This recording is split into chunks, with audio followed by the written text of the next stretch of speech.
Welcome to the Inspired Children Parenting Program with Dr. Rosina McALpine, making a difference to parents and children around the world. Hello, Dr. Rosina McALpine here, and welcome back to another episode of Inspired Children Parenting Program. This is part 2 of a wonderful interview with Associate Professor Wendy Middlemiss from the University of North Texas. And we've been talking about how to raise happy and healthy babies. Right from day one, when you get home from the hospital, and it's how do I get them to sleep? How do I feed them? How do I look after my baby to make sure that they feel loved, cared for, and they grow and develop?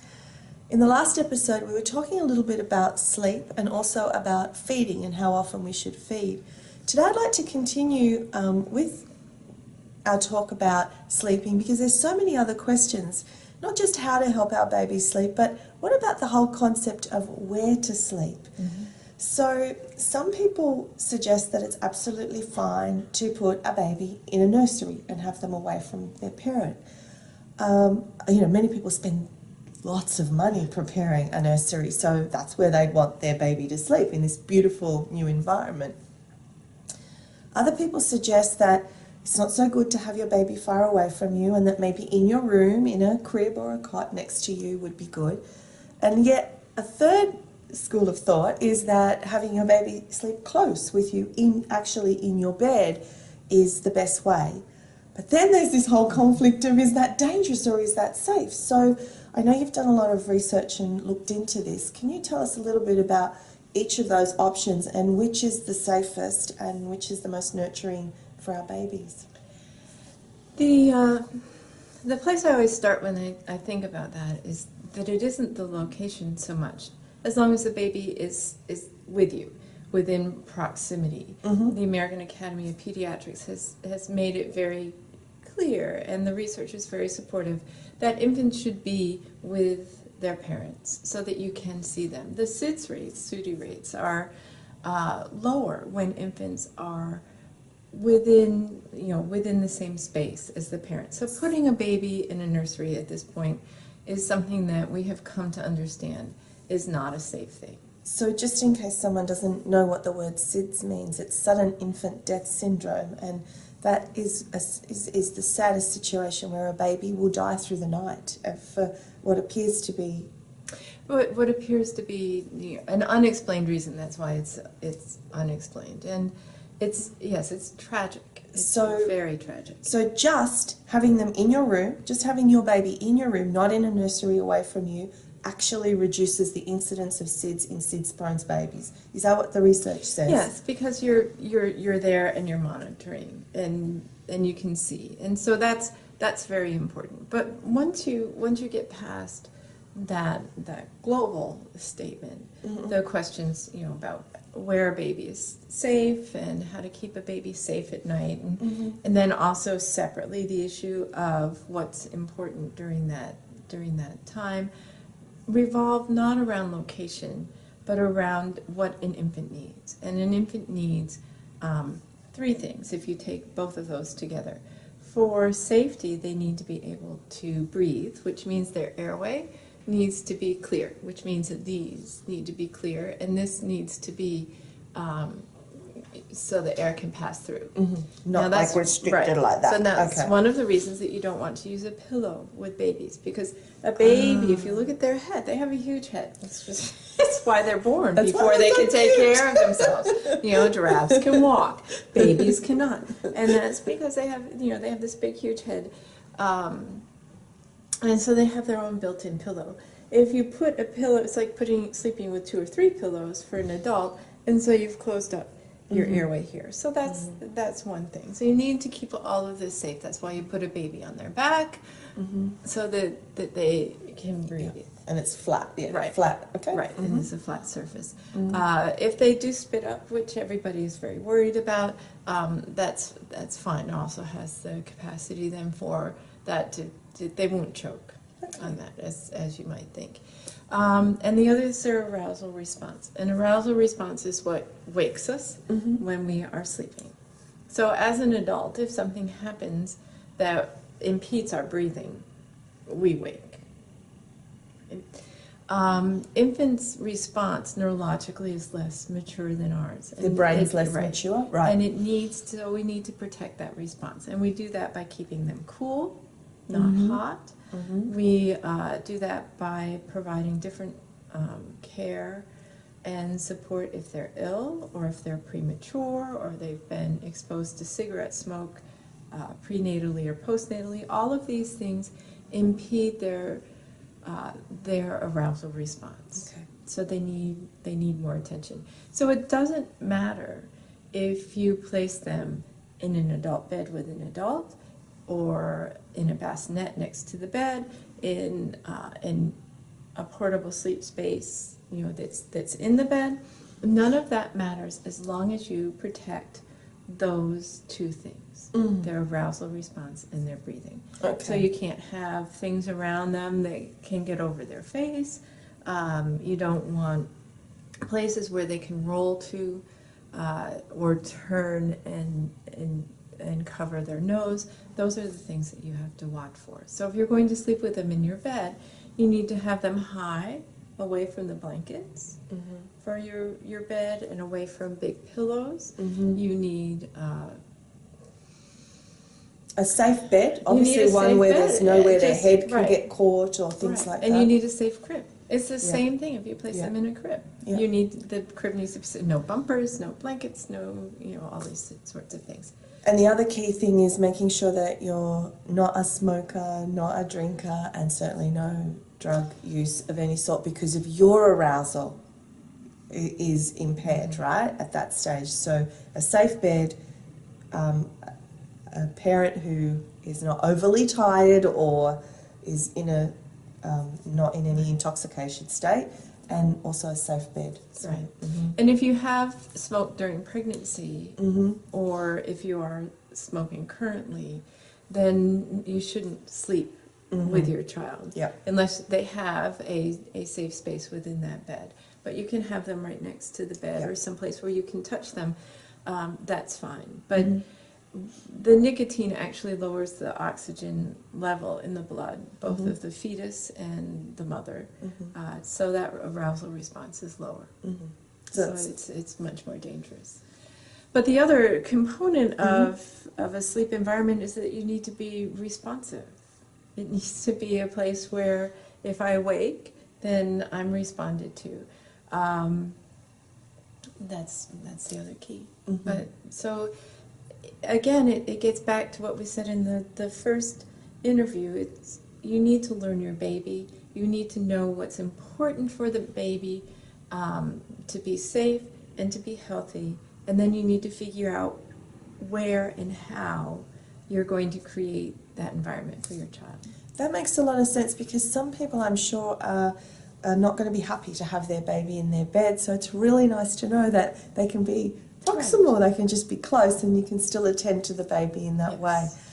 One of the things that I've been seeing, and that a lot of mothers and fathers are concerned about, is this whole idea of, if we're sleeping our babies on their back, this whole idea of a flat head syndrome. And I've seen many, many babies that have got helmets. Can you speak to that? Like, what can parents do to protect that beautiful round head that they start with, and not to have a flat surface? Which is, aesthetically and physically a concern.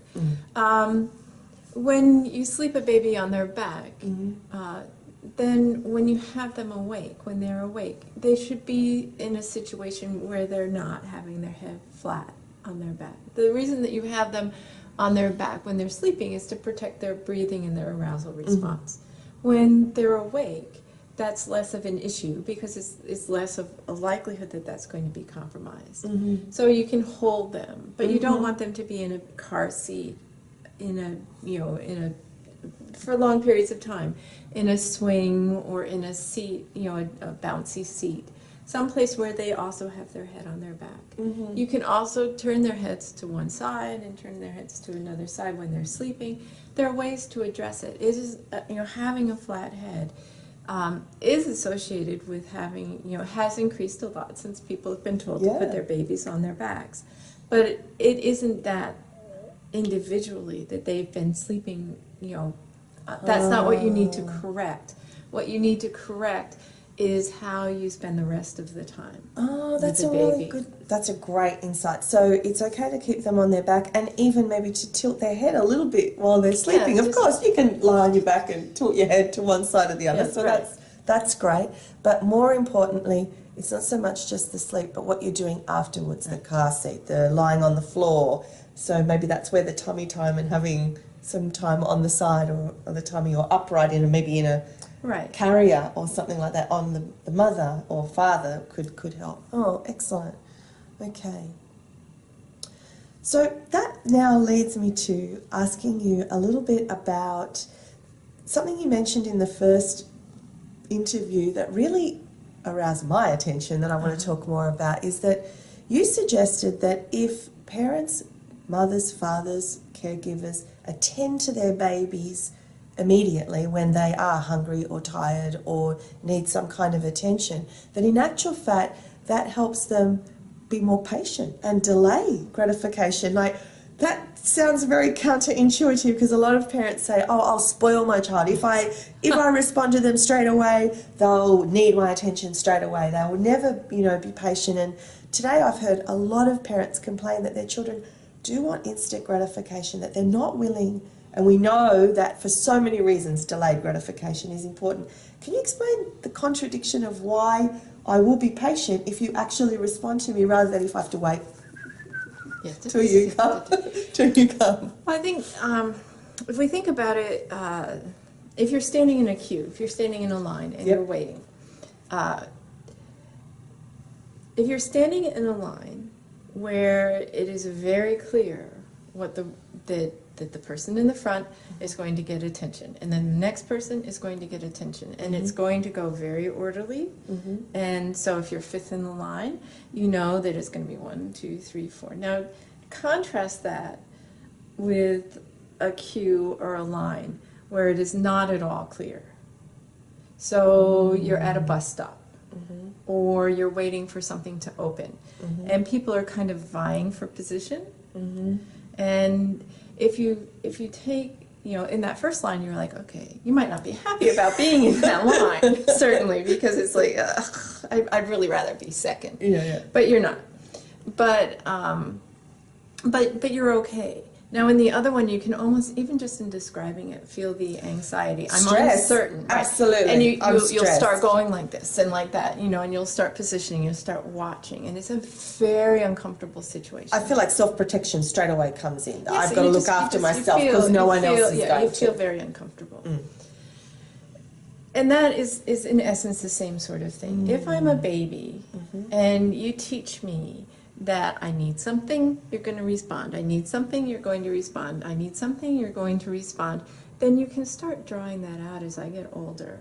You can say, one moment. And you can just do a little, and some parents will do that. I'm not that organized, but they'll start to increase that time just a little bit. So I'm 1 and, I want a snack. You'll say, yes, just a minute, and I'll get you the snack. And I'll do something, and then I'll go, and I'll get the snack, and I'll give you the snack. And then I've learned that you will take care of my needs. And I've learned generally then that people who are important to me are going to take care of my needs, so I can wait a little bit. If I'm never really certain, then I always am trying to get that right away, because I'm not certain. If I get it now, then at least I have it. And that's the only way I know that I'll have it. So it's really by attending to someone that we build in that sense that, okay. It might be, and so then by the time they're 4 or 5, you can say, well, we'll go to the store tomorrow.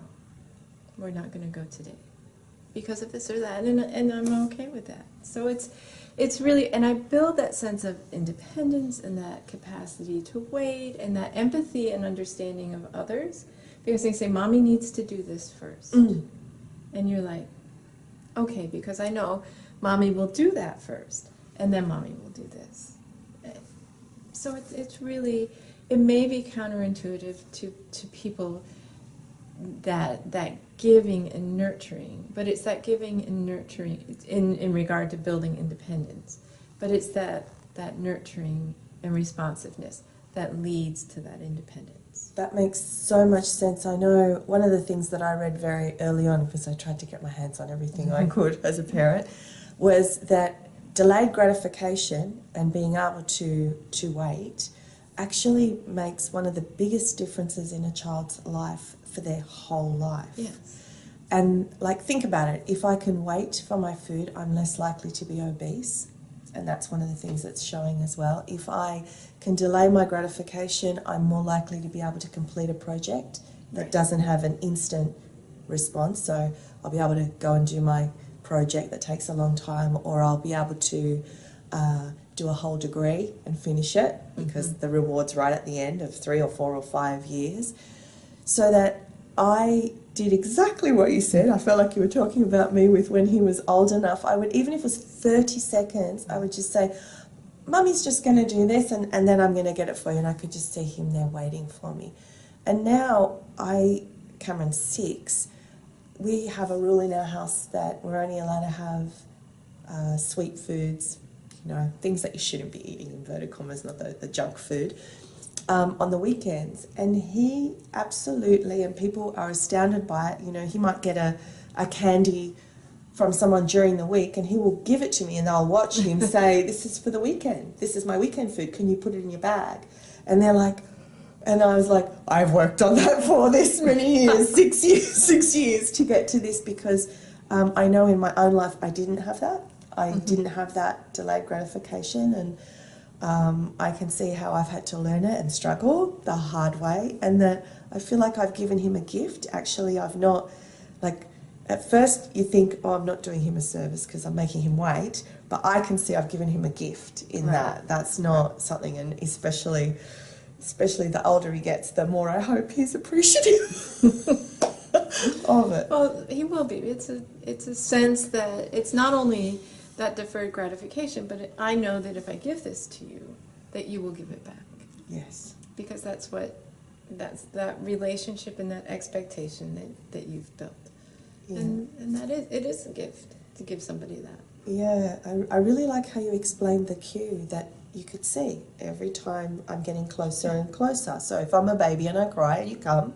If I'm a baby and I'm hungry and you feed me. If I'm a baby that wants to interact with you and you interact with me. If you're not there in 30 seconds straight away, I know that you come. Right. So I'm okay with that. But if I'm a baby that cries and sometimes you come and sometimes you don't, if I'm a baby that's hungry and sometimes you feed me and sometimes you don't, my world's very uncertain. And so I'm much more anxious, and my cortisol level is much higher more frequently, because I'm very, it's you know, it's the same thing with the anxiety. You know, when people start, you know, if someone comes around you and just stands at the other end of that queue, it's just it's like, what are you doing? Well, we feel very threatened. Our brain gets threatened very, you know, we live as a species because our brain is very easy to get threatened, you know, much quicker than we are, and then we stop thinking and we just try to survive. So is it true from the research that children who are attended to more frequently are less triggered? Like, is that true? If I feel safe in my environment, I'm less likely to have like that trigger all the time, that I will feel more safe because I know someone will respond to me. I don't have to feel hyper vigilant and worry all the time. Right. Yes. It has to do with how your stress response system is activated. Okay. And if my stress response system is overly active, if it's very acute, you know, because it's always, you know, it's been more activated younger, then I will perceive threat much more easily. And, you know, sending a child to first grade when they're overly attentive to viewing something as a threat as opposed to misunderstanding. We see the same thing in adults. Some adults are, you say something and they're like, you know, they're very quick to say, what? Yes. You know, and others are like, excuse me? You know, that I'm not certain I'm understanding you. And so they're not really, they're questioning, but they don't really see it as, they don't respond to it as readily as a threat. Okay, so the thing that I think I'd really like to just summarise here is that everything that you've said so far says to me makes a lot of sense, that intuitively, if a baby cries, you'd want to respond to it by looking at whether it's hungry or your baby needs comfort or your baby needs changing. That's intuitively right. But it's these other things outside that say don't respond or don't or feed at this time or create this routine. So what you're saying is that really the science and the intuition really do marry, actually. Yes.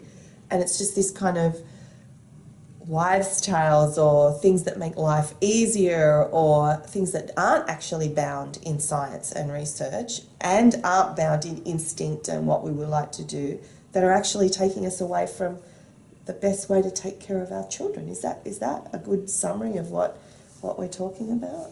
Pretty much so. We are, as humans, we're just animals and we're just mammals, and the importance of attending and being responsive is very clear in all mammal pairs, with mothers and children. And it is intuitive. It's biologically driven. No one likes to hear anybody cry or feel hungry. Nobody does. It's just not something that comes natural. No. And it's very natural to want to attend to your child and to want to make them okay. And I think what is important for us to remember is that is important. It is actually very crucial to respond to your child when they're an infant. And that's when I was doing some of my dissertation work, actually my thesis work, I was required by my committee to go back and look at all the parenting styles, because parenting was part of what I was looking at, and see how this and this and this, what were the strings, what was important. And one of the things that was very important and consistent across all parenting styles is the importance of acceptance and responsiveness, and then structure. And really, then, it is that warmth and acceptance that's crucial. Well, this has really helped me so much. Thank you, and I hope that it's really helped all you, especially you new mums and dads out there that are wondering what to do. So one of the nice things to know is that you can make a lifetime of difference by just responding to your child, to taking care of them in the way that your heart would tell you to take care of them, because the science is backing you up. So if you've got people telling you that you're spoiling or ruining or doing anything to your baby other than unless they're older, don't listen to them. Yes. So I really want to thank you so much for today, and thank you for the work that you do and for the message that you share. And if you'd like to just let everyone know how they could contact you or find out more information about what you do, where would that be? Well, they can always just email us, probably, if they have a question. My email is just my name, wendy.middlemiss@unt.edu. And I do have some baby sites about sleeping, and I can give you information about that. Thank you again so much. You're welcome. Thanks for joining us for another episode of Inspired Parenting, Interviews with Experts. See you next time.